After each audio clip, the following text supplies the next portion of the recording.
Sa totoo lang, ay makamami ako noong aking kabataan. Yun ay dahil si mami ang madalas ay aming kasama mula sa aming pagkabata. Taong bahay at hands-on si mami sa aming tatlo na magkakapatid, dalawang lalaki at nag-iisa akong babae. Seaman ang daddy at talagang madalang namin siyang makasama. At kung makasama naman namin siya, ay matagal na ang 2 hanggang 3 buwan, depende kung kailan siya kailanganin. Private school kami nag-aaral at meron kaming service.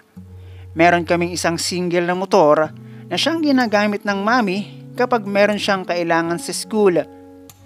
Noong ako'y high school ay dahan-dahan akong nagiging close kay daddy.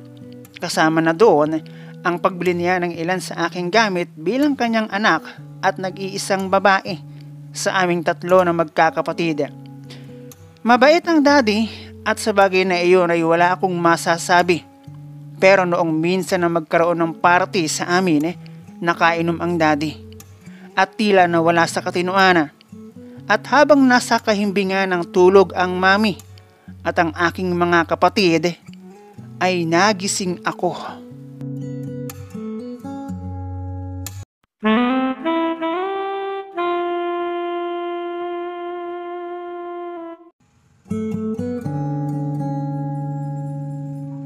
Tawagin mo na lang ako sa pangalang Irina, turning 26 years old, single and available. Katulad ng ilan sa iyong readers and listeners, ay gusto ko rin ang mag-share ng kwento. Kwento na hindi sa kung saan o kung kanino nanggaling, kundi kwento na aking mismong karanasan bilang tulad ninyo ay tao dito sa mundong ibabaw. Ipinanganak akong hindi naman sa pagyayabang ay nakaluluwag sa buhay. Yun ay dahil napaghandaan ng aking mga magulang ang kanilang pagbuo ng pamilya. Nagisnan kong hindi tulad ng iba na nangungupahan at palipat-lipat ng tahanan. Dahil ako mulat sa pool ng maging tao ay may sarili kaming tahanan at ang bahay namin ay hindi nakatirik sa kung saan lamang. Nasa isang subdivision kami na bawat face ay mayroong gwardya at pag usaping main gate ay medyo mayroong kahigpitan. Maayos ang bahay namin at bilang nag-iisang babae sa aming 3 na magkakapatid, noong magkaroon ako ng isip ay ready na ang aking sariling kwarto. Marami akong bagay na noong aking kabataan ay wala ang ilan sa aking mga pinsan tulad ng laruan, mga bagay o kagamitan bilang babae. Lalo't higit ay hindi kami nagkukulang sa pagkain. At pagkain na mapagsasaluhan sa mesa tuwing darating ang kaarawan ng sinuman sa aming pamilya. Kahit wala ang daddy, nakasanayan ng aming pamilya ang magsimba tuwing darating ang araw ng linggo at magpasalamat tuwing darating ang kanino mang kaarawan sa nasa itaas sa bawat miyembro ng aming pamilya. Simula nung ako'y mag-school, elementary at high school, ay nasa private school kaming magkakapatid. Meron kaming service na kasama sa mga bayarin ng mami sa school tuwing end of the month. At bago pa kami nagkaroon ng isang Innova, ay isang single na motor ang siyang madalas ay service ng mami kapag meron siyang kailangan sa school. Pang market kapag hindi karamihan ang bibilin at kung ano-ano pang mga errands na ang mami lamang ang kailangang umayos. Maliban sa pagiging full-time house mother, ay walang hanap buhay ang mami. Simulat sa pool na ako'y isilang, ay talagang sa aming magkakapatid lamang siya nakafocus. Ang daddy naman bilang sa kanyang trabaho as seaman, ay talagang madalang naming makasama. Kung hindi nga ako nagkakamali, sa aking natatandaan, lahat kaming 3 na magkakapatid ay isinilang nawala ang daddy at ang aming grandmother and father ang kasama ng mami. At kung makasama naman namin ang daddy, ay matagal na ang 2 hanggang 3 buwan o depende sa kung kailan siya tawagin. At masasabi kong ako'y makamami noong aking elementary days. Noong ako'y mag-high school, maybe third year, noong aking ma-appreciate ang daddy. Noong magsimula ako maging close kay daddy. Noon kasing ako'y elementary, kapag siya ay bumababa ng barko, ang madalas niyang maging kabanding ay yung dalawa kong kapatid na lalaki. Hindi ko naman sinasabing itchopwera ako kay daddy. Ako kasi ang laging nakabuntot kay mami. At siguro, yun ay dahil sa simulang pagkabata ay ang mami ang aming kasama. At sa kanya ako nasanay. Hindi ko sure pero bilang padre di pamilya ay napansin ng daddy na lumalaki akong hindi malapit sa kanya. At siguro bilang nag-iisang anak na babae ay parang pangit nga namang tingnan. Doon na nagsimula nga kapag may oras ang daddy sa barko ay kanya akong kinakamusta. Tinatanong kung ano ang aking mga pangangailangan at iba talaga kapag ikaw ay napapansin. Doon na rin nagsimulang ang daddy mismo ang mag-abot sa akin ng kanyang mga pasalubong tuwing bababa siya ng barko. At pakiramdam ko hinayaan ng mami na magkaroon kami ng oras para magbanding bilang mag-ama. Lalo na noong magkaroon kami ng Innova bago ako makatapos ng high school. Innova na ang madalas namang may gamit ay ang pinakapanganay sa aming magkakapatid. Bilang nag-iisang babae sa aming magkakapatid at bunso ay syempre huling nag-aaral ay huli ring makakatapos. Noong makagraduate ako ng high school, kahit hindi naman ako honor student, ay talagang hindi pumayag ang daddy na hindi kami mag-celebrate kahit wala siya. At hindi lang siguro 10 ulit. Akong tinanong ng daddy tungkol sa kurso na aking gusto at maging ano ako pagdating ng panahon.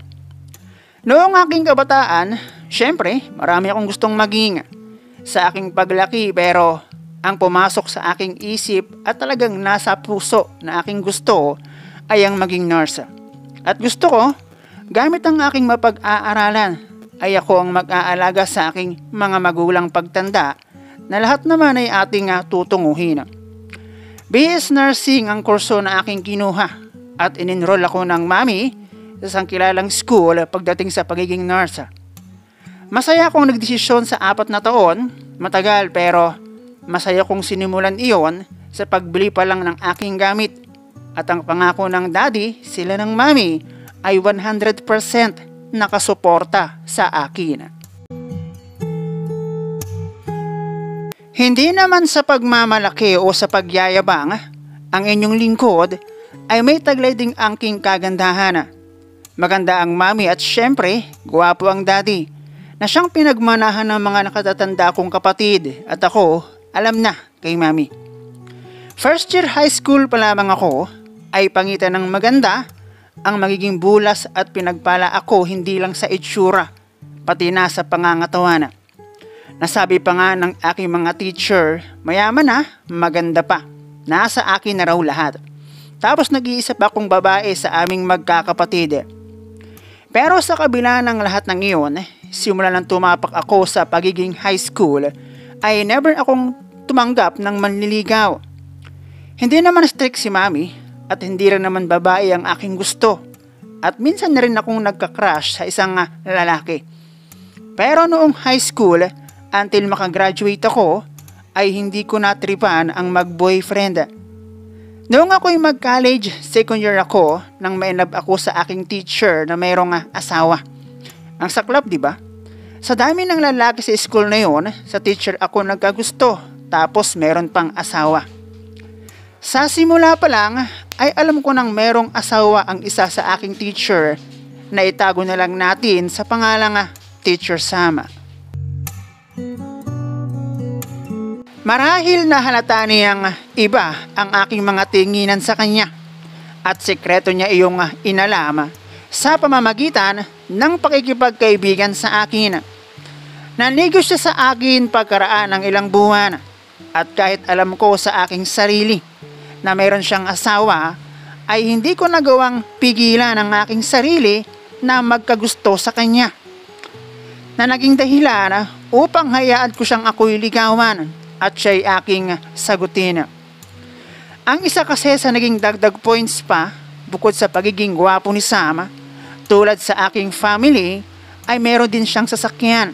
At dahil doon, ay kung saan kami nakararating. Sa pag-usad ng aming bawal na relasyon, na ituro ni Sam sa akin ang basic subject pagdating sa kalubulastugan.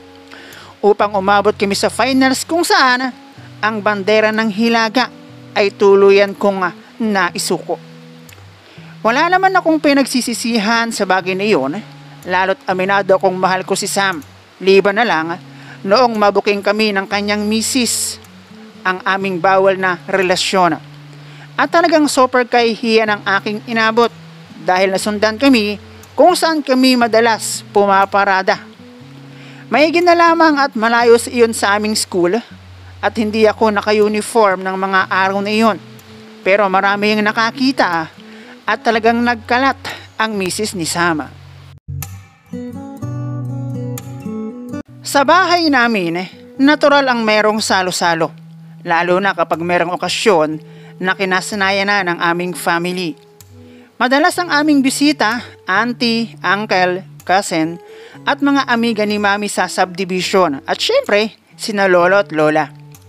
Ang isa sa mga okasyon na iyon ay labis na na-enjoy ng daddy. Kung hindi kasi ako nagkakamali ay 3rd year college ako noon, samantalang ang daddy naman ay kakababa lamang ng barko.